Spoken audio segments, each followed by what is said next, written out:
Shergarh block रे fail मारी स्वच्छता। एठी तहसील ऑफिस, सब registrar office, school college office दफ्तर सबू अच्छी। ब्लॉक अधीन 22 रु ऊर्ध्व पंचायतवासी दैनिक चलाचल करती। एठी दैनिक 1000 रु ऊर्ध्व जनता समागम हुअंती। व्यवसाय हेउ कि बैंक अथवा कॉलेज पाठपढ़ा हेउ सबुरी पाई एकमात्र निर्भरशील एरिया।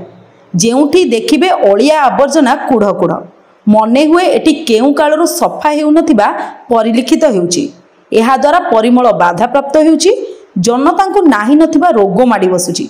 एथिप्रति प्रशासन दृष्टि देई तुरंत कार्यानुष्ठान ग्रहण पाई बुद्धिजीवी महल दाबी होउची।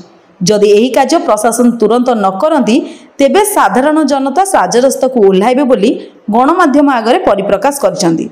गंजामरू रंजन कुमार राउत को रिपोर्ट, पब्लिक मीडिया।